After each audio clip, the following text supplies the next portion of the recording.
everybody, Jason Burmis here, and as to no one's surprise, who've been following the Assange case and the fact that he's right now illegally being held in a prison, illegally being tortured, illegally being driven insane, he has lost today's hearing to not have the extradition process continue. And the first thing I want to do is I want to show you this video. This is him being transported. He doesn't look as, unsightly and sickly as some of the pictures would show you, but a lot of that's a facade. He was able to clean up and put a suit on and shave and make his first actual court appearance in some time. But I got to tell you, the details are super, super disturbing. I can't think properly.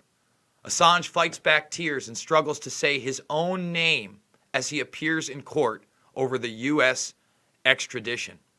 The WikiLeaks founder also mumbled, paused, and stuttered as he confirmed his name and date of birth at the beginning of the start of a case management hearing in London on Monday.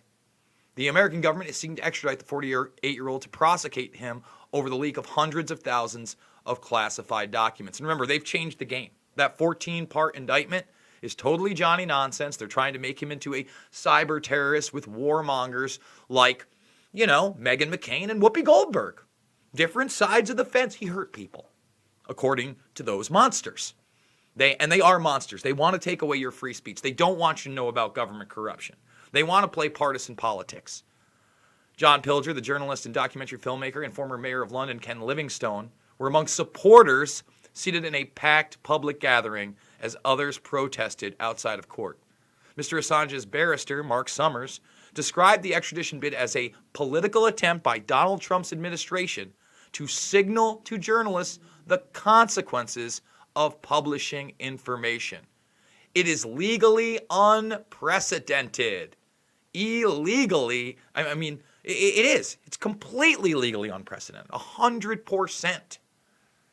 Mr. Summers says there is a direct link between Mr. Trump's election and the reinvigoration of the investigation, which had concluded under Barack Obama's presidency without any charges against Mr. Assange. Now, I would say this. I think that indictment was waiting in the wings. I don't know that the Trump administration actually prepared it. I would say that they helped it along for sure. They promoted it.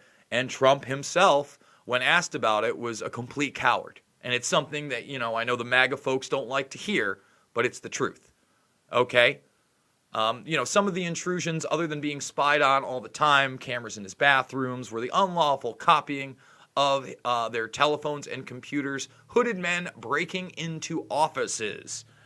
And that's the thing. These headlines, you're not going to see many of them in the United States. There is some reporting going on.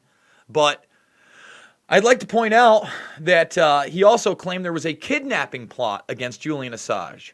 Okay? And again, you're not hearing that anywhere. We're not focusing on these issues. Meanwhile, in Australia, we now have a bipartisan effort of multiple former people within the separate parties there saying, no, we have to protect this guy. This is a real thing. Okay, Barnaby Joyce is just one of them. Julian Hill is just one of them. I believe they have over 10 now, and that is being obfuscated by the mainstream media. This article is from about a week ago. I did cover it. There are several others out there that are under paywalls discussing the latest efforts of these people to try to get Assange safely home to Australia and protect him. Unfortunately, I just don't see that happening. I see them trying to ramrod this man's conviction after he gets extradited here as a war criminal, which is insane to me. This is a man who is not a war criminal. This is a man who exposed war criminals. And for all of those out there that do not understand the importance of protecting a publisher who put out videos of U.S. troops gunning down journalists in the Middle East, who published documents proving not only the horrific torture and abuses going on at Abu Ghraib and other black sites, Guantanamo Bay and others, but the sexual abuse of children there as well. And remember, we don't like to talk about Seymour Hersh. We don't like to talk about real, old school, hard-nosed, on-the-ground journalism. But the truth of the matter is that Seymour Hersh is one of the few people that would even report on what Assange put out there. Okay? That's why you need to support people like him, whether you agree with everything they put out. He's not perfect. You know? Let's be honest. He's not. Nobody's perfect. You know, John Pilger, I love him. I don't think Pilger is perfect. Is he more honest than most? You bet he is. Fisk, he's another one who is much better. And we have to support these people because they're not towing an establishment line. They're not taking a paycheck to propagate lies against you and me. And that's exactly what Assange was about. It wasn't about doing op-eds. It wasn't about doing video content like this one. No, it was about putting out the documentation that we all deserve to see.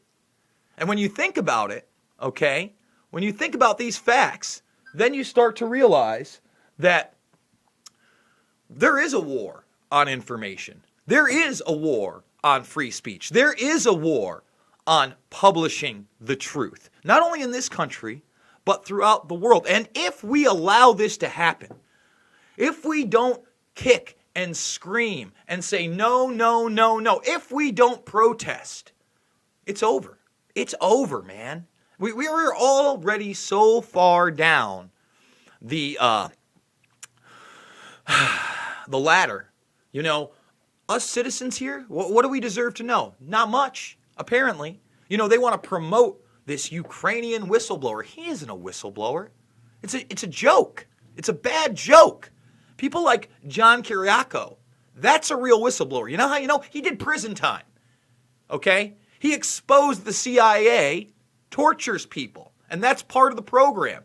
Enhanced interrogation techniques, my left ass cheek, okay? And another thing that Kiriakou blew the whistle on a couple years ago was that when you're in another country and you're doing espionage and you have one of these assets that you're trying to get to give you information to disrupt the system, they're already bad guys, right?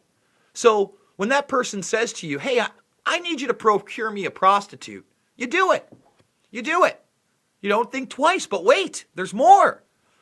What if that person wants a child prostitute? Child prostitutes don't exist. Basically, children that are abused exist. Children that are sold on the black market exist. And that's across the board.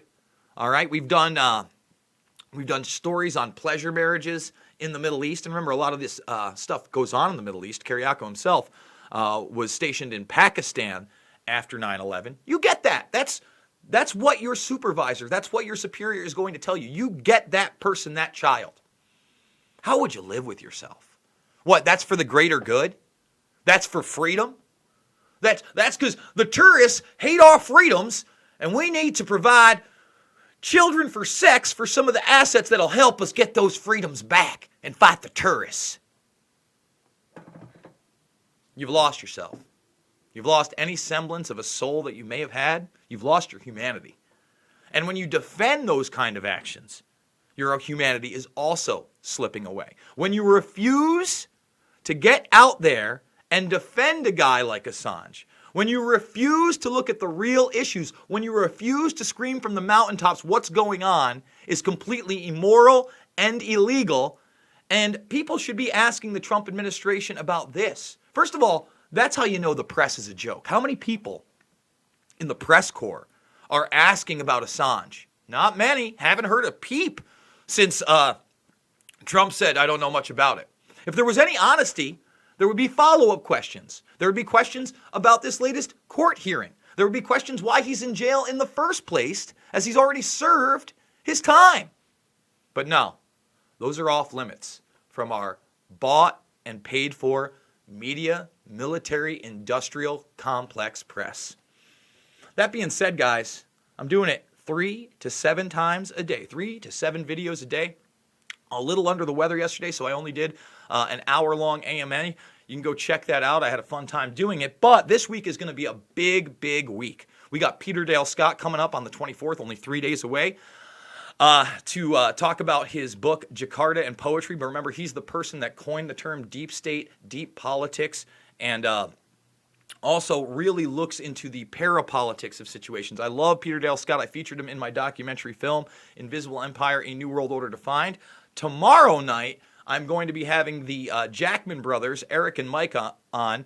Jackman and Jackman, Politics and Pints, and of course, you know, their impersonations, including Trump, Alex Jones. They're top level. They're top level. They're funny. They're smart. I'm really looking forward to that. We're going to have them on for 30 to 60 minutes. I want to remind everybody, I am a documentary filmmaker. Loose Change, Final Cut, Fabled Enemies, Invisible Empire, A New World Order Defined, and Shade the Motion Picture are free here right now. Just go to my documentary section. You can check them out, share them with others. And I'm doing it with your help. So if you like what I do, $5, $10, $15, it means the world to me. We're probably not going to hit that $5,000 goal in the next 10 days, but I'm damn well sure going to try. Because, you know, I want to keep doing this. I want to keep growing. We hit 35,000 today. We're going to hit 40,000. We're going to hit 50,000, 100,000 and beyond, as long as we can stay on this platform. Because, again, we don't preach hate here. We don't preach bigotry. We preach nonviolent action. And that's the thing. You know, go out there, be a human being, talk to your loved ones, inform them of real issues and not this media monopolized sensationalist bullshit that protects people that want to go after people like Assange. That being said, I love you guys, and I will see you all on the flip side.